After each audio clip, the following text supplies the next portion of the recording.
Hello, my name's Ian Spare. I'm the president of the Union of International Mountain Leader Associations, or WIMLA for short. I'm talking to you in November 2021. Over the weekend we held our annual general meeting for WIMLA, where the 21 countries that are full members of WIMLA came together, along with 6 aspirant member countries and a candidate country. Now, because COVID is still causing us real travel problems, we held this meeting virtually, and members of the WIMLA executive were able to meet in the Swiss Alps in Lausanne, and our colleagues joined us by Zoom. This opened up an interesting possibility because we actually have the recording of some of the sessions, and we felt it'd be quite interesting to share with you the recording of a presentation by a candidate member. So this is a country, Norway, who have an association who would like to join WIMLA. They're taking the first steps along that path. They've looked at our training platform. We've talked to them and explained to them how accession to WIMLA will work. The next steps will be to present this to the General Assembly. You're going to see them doing that. You'll see the delegates of other countries asking some questions and trying to understand better that application. In fact, in this case, it's a very, very strong application. We've worked a lot with Norway before the event to make sure that all the points are covered inside their presentation. Should this be successful, and you're going to have to watch to the end to find out, should this be successful, the next steps will be that WIMLA will send people from the technical team to look at the training and assessment process in Norway or wherever they choose to hold that training and assessment. And should that be successful, we will return to a future General Assembly, present those reports to the General Assembly, and there will be a vote again. And should that be successful, they will be accepted as a full member. So some of this you can find out now, and some there'll be an instalment maybe next year or the year after, and hopefully we can share that with you as well. So I'm going to hand over now. The first person you hear speaking will be Bill Bailey. Bill is a member of the WIMLA executive, and he's going to just talk briefly to introduce the presentation. Bill is our technical head, and he's worked the most closely with the Norwegians. So thank you very much, and I hope this is informative and communicates something about how WIMLA operates. Thank you very much. I'd gladly give the floor to Bill. Hello, good morning. Well, obviously, as we all know, it's been a somewhat disappointing year for me, particularly because of the inability to conduct the assessments that we'd love to have done. However, there has been some good positive things, and one of them is I've been working with candidate countries and mentoring them in terms of moving things forward. I've had some really good Zoom calls with Norway and Johannes and his team. They put together a very good presentation. They've been very positive in terms of accepting suggestions and adding information I know you all want to know about a new potential aspirant country. I've certainly now I'm very happy with their presentation and the status that they're at.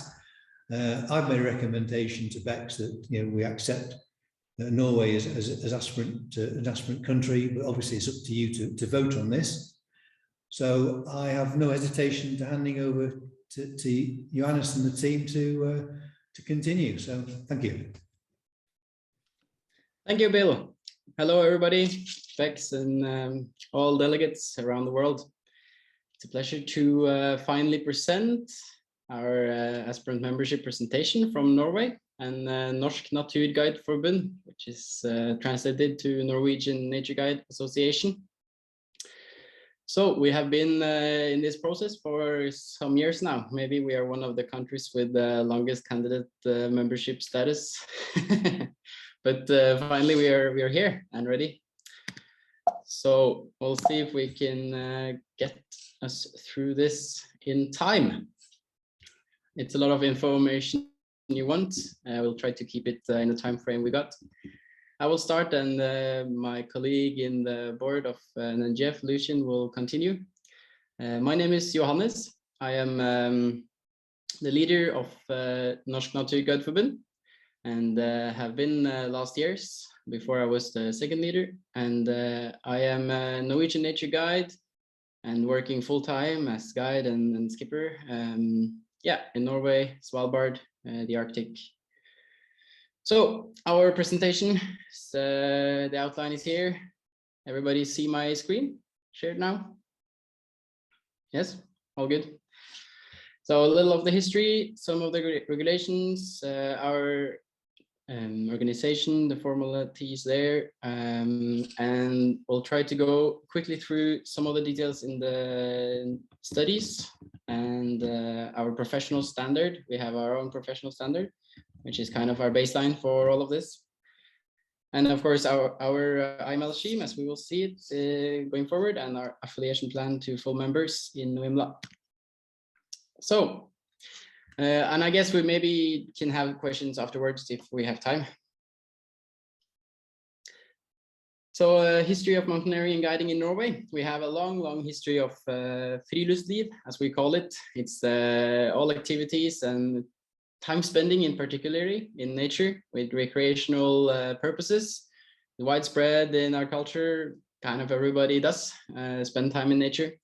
And having the skills to travel alone in nature, it's widely spread throughout the population, at least traditionally.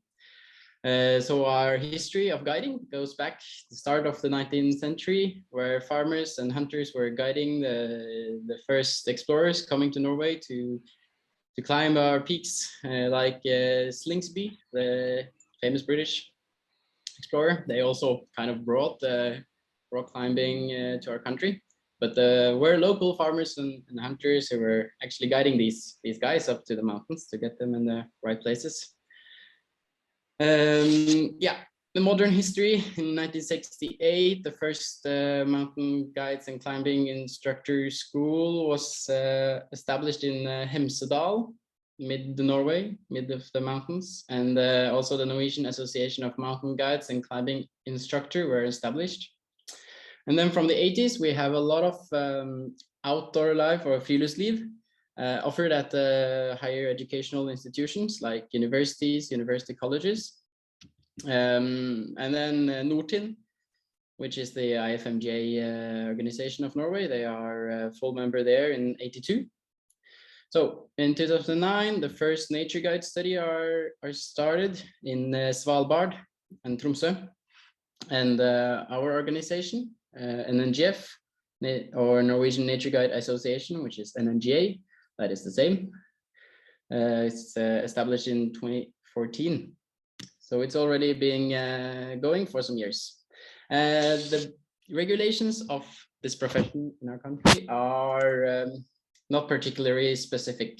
So as the background is the outdoor life, friluftsliv is a big part of the culture. And it's regulated through specific laws, and they say allemannsretten, which is kind of the right of everybody, will tell that everybody has the right to roam and hike in lands, even though they are privately owned. You can camp up to 2 days, etc. And these are rights that everybody have. People visiting, locals, or whoever. But this also make it kind of difficult to regulate the guiding profession. And now, the last decades, the interest in the business of guiding and nature-based tourism has grown a lot, as you all experience. But today, we still don't have any specific laws or governmental regulation that guide and regulate the guiding in nature, at least not on land, per autumn 2021. But one very interesting thing that is happening is that we have the first work on specific law regulations for guides, and that will be a certification, mandatory certification on Svalbard, which are now in place. So we in the Nature Guide Association are contributing to this. We are one of the organizations that the departments and ministries responsible are talking to in this case. So we'll see how it goes. It's still forecasted to maybe be in place in 2023 or 2024, so it's still some years to go. But the general laws we of course we all have to cope with is the regulations of systematic health, environment and safety, and the Act of Control of Products. So it says that you have to do all your services you provide, either it's the haircut or it's the guiding, you will have to do them in a safe way. You have to inform your guests or customers about the risks, etc., etc. And we also, of course, have the package travel regulations, as in the rest of the EU, in place, but none of these are specifically related to guiding. So, meaning for all guides from all other countries, it's perfectly allowed to come to Norway and do whatever you want, or kind of. And that is also, of course, some of the issue we are working in Nature Guide Association to have some regulations, of course. Yeah. Let's see further there. So our association and the whole IML training here in Norway, it's based on the Nature Guide study. We started in 2009, as I said, in Svalbard, the first one, Arctic Nature Guide. And soon after, they started one in Volda. I'll present some details about them shortly. And it's spreading out this study to several institutions, University College in Sogndal, UiT, which is University in Tromsø, Campus Lofoten. So we are in the association handling kind of overall these different studies from the different institutions. And we were formed in 2014, our association, by the first graduate ANG students at that time. We've had a steady growth from then, both organizational especially, and in membership numbers. And of course, also in our organization's activity and especially influence of when governments and the business itself kind of get to know us and pay attention to us more. So today we educate around 30 to 60 nature guides per year in these institutions. Our purposes from our statutes, just a short recap. We are interest organization and professional association for our educated nature guides. We register, organize, certify, and approve the qualified nature guides. We manage and develop the professional standard, which is some of the most important work. And then now in our last yearly meeting, we've also added a few bullet points about us being the Norwegian UIMLA affiliate organization and doing the national certifying of Norwegian IMLs. So we have per today 62 certified nature guides as members, 53 student members, and we have 3 honorary members. That's our 3 membership categories. Financial status, we are mainly run by volunteer work, as I guess many of you experience yourself in other organizations around. Our income is represented by the membership fee. We have some potential financial support from partners and other grants and supports. Our board consists of 5 persons. They are elected for a 2-year period each. All certified nature guides or honorary members are eligible for the board. Me as a president, Mats Johannessen is vice president, Fredrik is membership coordinator and board member, Lucien Negrut is a board member and has been the UIMLA work responsible for us. And Johannes Madsen, popular name is, yeah, it's also another board member, last one. We have our treasurer outside the board, Rasmus Ramstad. So our organization in relation to the other similar or other activity specific organizations, it's very good in terms of our relationship with the Norwegian IFMGA organization, which is called Nortin. We have a very good and it's well kept relationship. Quite a lot of the teachers and instructors on the nature guide educations are actually IFMJ guides. Some are in the board of Nordtin, the Norwegian IFMJ organization. So this is a close and good relationship. And we see each other the same way as the international WIMLA and IFMJ see each other, with us two being the two official organization for certifying guides, with our difference in working area in the same way as internationally. And then, at least for us in Norway, you see we have a lot of other organizations around, smaller. They are specific for specific activities. So we see the nature guide, the education and certification is kind of the ground-based, the baseline for all guiding work, any activity kind of. And then, of course, with the hiking and the mountaineering as the baseline of the nature guide work. And then you can do your extra certificates or instructor courses with kayaking, with horseback riding, diving, sailing, hunting, skiing, these things you like or you have the interest in on top. And this we see that most of our members are specializing in different directions, and yeah. So let's pass on to the actual study. All institutions that educate nature guides, they are officially recognized by the Ministry of Education and Research, as it's called here in Norway. They are state-owned universities and university colleges, and their studies and the study plans, they are all firstly approved when they started by this NOKUT, which is the Norwegian Agency for Quality Assurance in Education. So NOKUT, they first have to approve the study if the new one is starting up, and then they quality control them regular phase. As these studies are being official university college studies, they are really well handled and quality checked. So it's can be either part of a bachelor's degree or a one-year study, depending on which institution and what course plan you choose.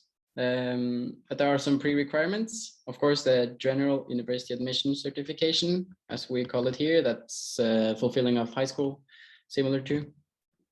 And then you will need to have a 60 ECTS. These ECTS are the international study credits, meaning a full-time year. One full-time year is 60 ECTS, between 15 and 1800 hours.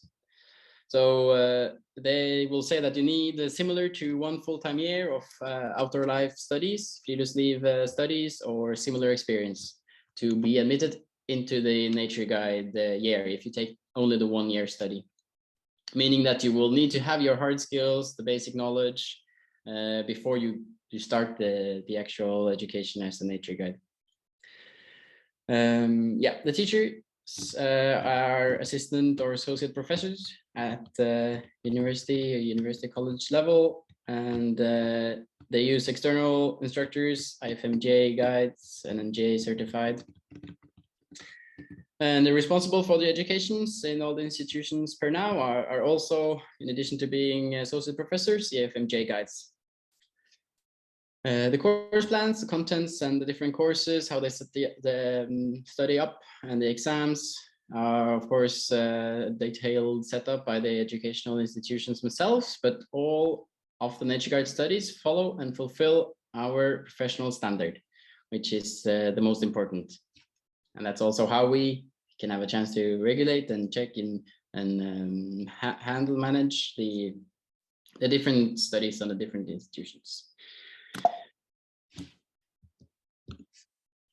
So some details, nature guide study in Svalbard. We'll talk about this. The first one started up in 2009.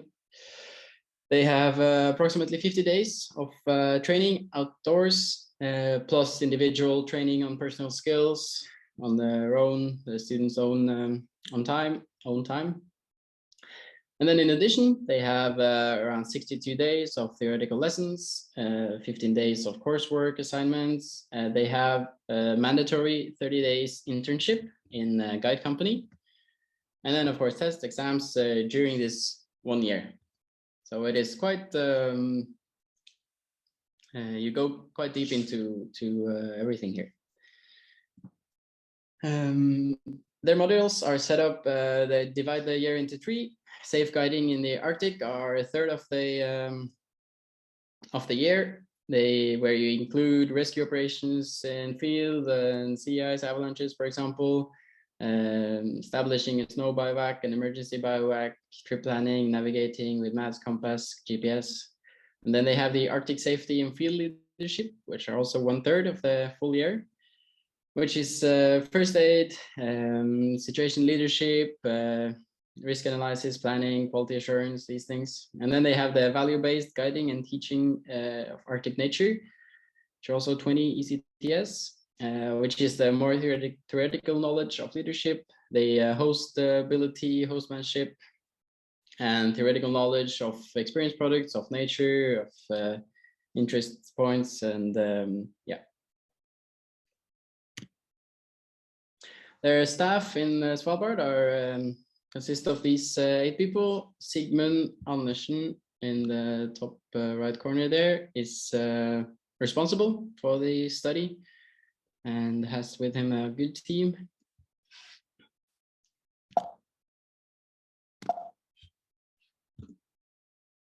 Yeah, and then it's the nature guide study in Volda. I thought I will just say a little bit about this as well. As this being on the mainland, it's a little different. The Svalbard one, of course, they have their specific very long winter. They have sea ice, which are specific for them, I guess, around the world almost. So they have some very specific things up there. Nature guide study in Volda. In the mainland, they have around 65 days outside training days, and then they have a required 18 days, they say, of personal skill training in groups. So they have to do at least 18 days, and of course individually candidates will do more if they need. So 35 of the days are summer training and 30 are winter training, and then they have 14 days optional of extra modules, which will be for example a kayak instructor module extra or these kind of things.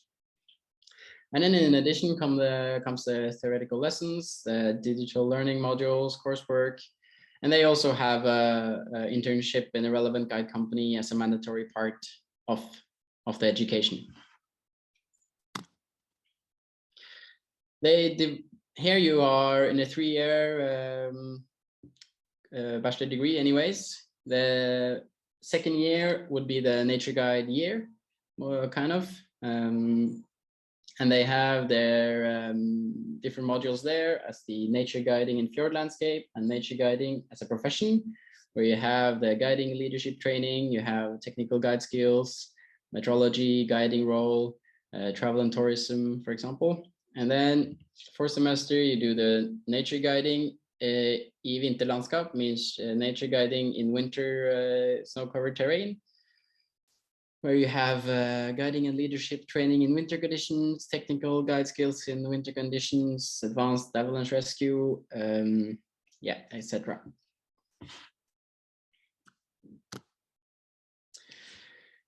The staff in Volda consists of these 8 people. Einar Løken is the responsible here. And you see they have quite a good amount of IFMJ guides as well joining them. Seems like these workplaces are popular for these guys as well. Let's see. Okay, we planned that Lucian would take part here as well. Are you here, Lucian? Hello. Yes, I'm here. Hello, everyone. My name is Lucian. I am one of the board members in Norwegian Nature Guide Association. And I will take over from Johannes to talk to you a little bit about the professional standard. You've been hearing about it a few times now, so it's time to see what it is. So this was, let's say, our organization main drive to come up with some sort of standardization and quality control when it comes to what the Norwegian Nature Guide should know and should be able to do, and in what way it should get the basic knowledge, the skills and experience, and what is the, let's say, the minimum kind of basis for this. It was developed at the beginning, from the beginning of the organization. It started to develop, and the main roles in its development was more or less the same people that stand behind the organization and are running also the two nature guide studies. And then the first version was launched in 2018. Now we have an updated version that was we share with everyone, and I hope you had the time to go through it. We will briefly present you the main parts and main content of this on this standard. So first of all, it was developed in harmonization with two internationally recognized qualification standards, and that is OIMLA, so International Mountain Leader Standard, and the International Adventure Travel Guide qualification from ATTTA. It has two main parts. The first part, it's concerning the Norwegian Nature Guide education, and we will talk a little bit later about this. And then the second one, it's the part that is focusing on the, or like kind of incorporated the OIMLA standard, and it emphasizes the requirements to become an international mountain leader. Both parts are divided in 4 areas of competence. So we have the leadership competence. This one deals with safety, bleeding groups, and risk management, and mostly hard skills. Then we have relational competence, which is going into the guide role. It covers legal and economic conditions of the profession, and creating an experience for the guests. And then here you can see a little bit more information also about the leadership competence and the other three. And then the pedagogy competence, this goes more into teaching nature, storytelling, and how to kind of create an experience for our guests that is meaningful in terms of local knowledge, local culture, and the local environment. And then the fourth one, specialization competence. This is differing a little bit from study to study, but it always covers multi-day activities, snowy terrain, Nordic skiing, seen as activity only applying to Norway. It goes into more details into the weather, and covers anatomy and physiology.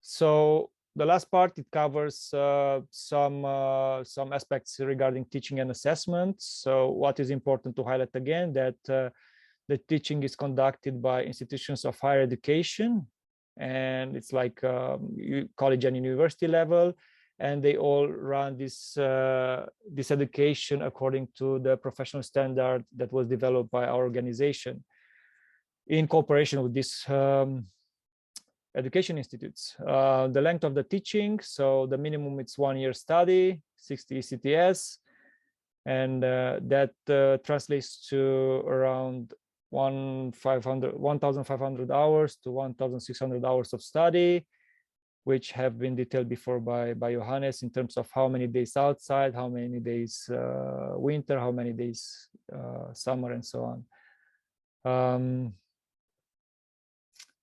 Assessment, an important part of the individual IML candidate, will be done by education institutions during this nature guide study period education, and also will be supervised and controlled by our organization. And then to be able to qualify as a Norwegian nature guide with IML certification, the candidate, of course, has to comply in full with the OIMLA standard. Here we prepare for you a scheme to explain how we are considering to implement IML qualification in Norway. So starting with the beginning, then we have the nature guide students, which also have the option to become a student member in our organization. So in this way, we kind of let's say, mentor them and include them in this community from the beginning. And then they will have to go through this study, nature guide study, which is compliant with NNGF professional standard, including at least 50 days of outdoor training and also theoretical lessons, coursework, assignments, and importantly, an internship. So they get already some feeling what it means to guide people, to lead people in the nature. In addition to that, once they successfully complete their studies, then they have to also gain work experience as a paid guide. So that would be at least 40 days, 18 weeks, which has to be documented when they apply to organization to become a certified Norwegian nature guide and a full member of our organization. Also during their study, through these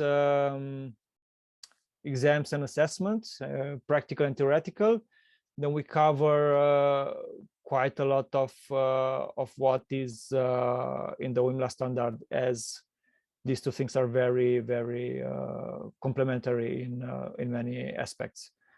And once they become a full member in an organization and a certified Norwegian nature guide, then they have the possibility to apply for the IML scheme, which will be then overseen by the organization, and which will organize two final assessments, one for the summer and one for the winter.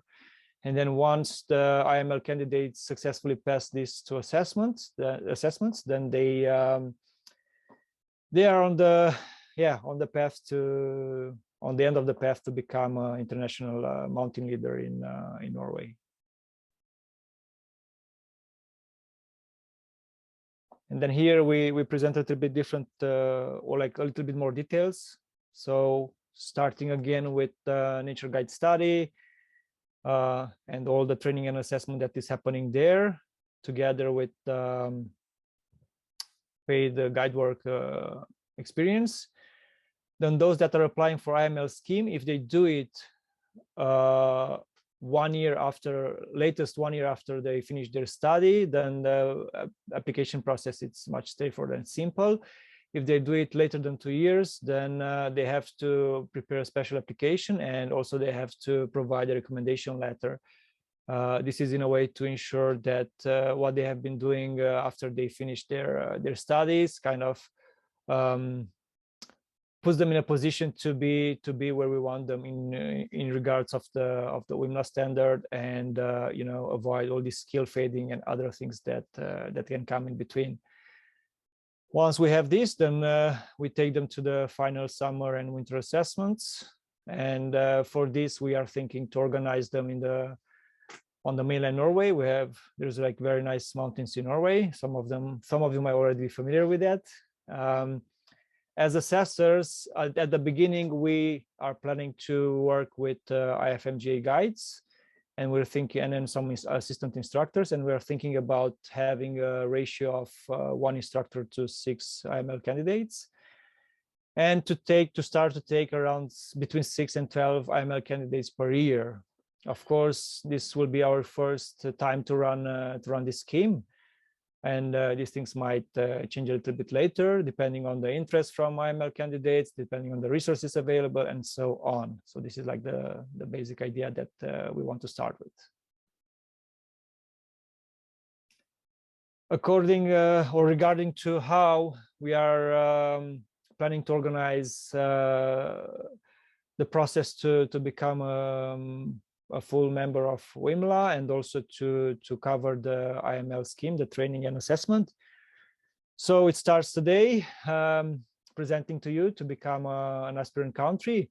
After that, we'll shortly move into preparing the IML scheme, organizing the visit from the technical assessors for summer and winter, organizing the final summer and winter assessments, of course, mentoring and coaching the IML candidates and guide them through the process of applying for the IML qualification in Norway, which we think everything will be successful and will lead to us to be in a position to come back to you in November 2023 and present our results. And again, at that point, asked to be welcome as a full member in WIMLA community.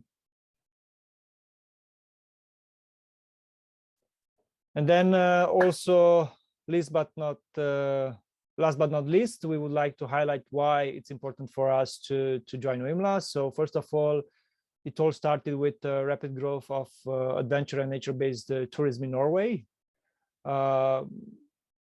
during the last decade.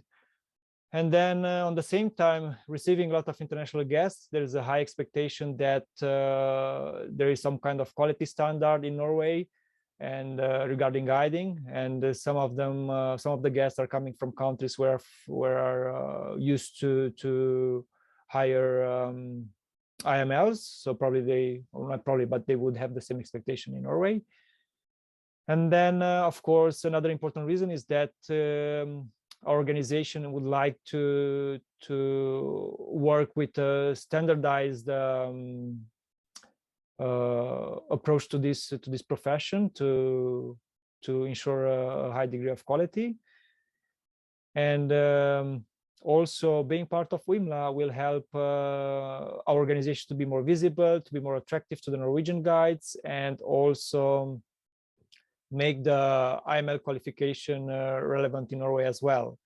At the same time, some of our guides would like to guide abroad, and then WIMLA would be a very good opportunity. Being a WIMLA member would be a very good opportunity for such interests. So here, if you would like to know more about organizations, so you have the website. You can always contact us at the email address, and also we're present on social media.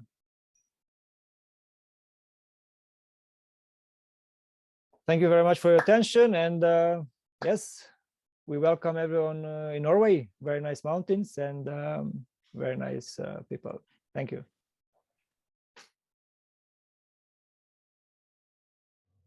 Thank you very much for a good presentation. That's been really good. I'm happy with the way this has all progressed and the detail of which you've provided. So thanks again. So I guess we can take any questions from the rest of the delegates. If you have anything to put to Johannes and Lucian. Sorry, I was a bit delayed in replying. Just on the IML scheme slide, something says 60 ECTS with brackets 1,500 to 1,800 hours. But what's ECTS? Yes, I can answer that. So this is the European credits for study points. So it's a European standard for counting credits for your studies. So as we base this whole on the university college study, this is just the way they count it. Okay, that's it refers to around 1,500 to 1,800 working hours, so a full-time year. Yeah, good. I did wonder. We have a similar sort of credit rating that maps over to European standard. Sorry, I'm Marco. Do you have a access test for the course? Yeah, so for the pre-requirements for the study, so if you do it as the 1 year, the only 1 year of the nature guide study, you will have to apply to the institution, where you either apply on the background of a similar 1 year 60 ECTS study of friluftsliv, outdoor life, which will be all the background, hard skills, basic knowledge, or you will have to apply with showing your similar experience in the field. Yeah, so that is the it's no actual test, but it's the instructors are then admitting one-on-one candidate on this permissions. Okay, perfect. Thank you. So, any more questions?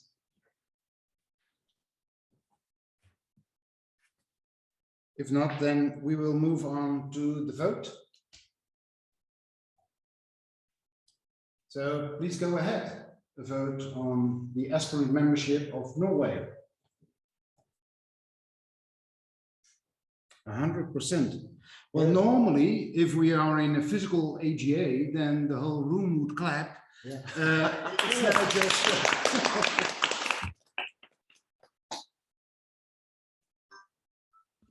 Thank you very much. Well done. Thank you, Johannes, Lucia. Congratulations. Brilliant. Thank you very, very much, everybody. Particularly Norway, of course. We're looking very much forward to continue with our work until the full membership. This is going to be very fun. Be in touch.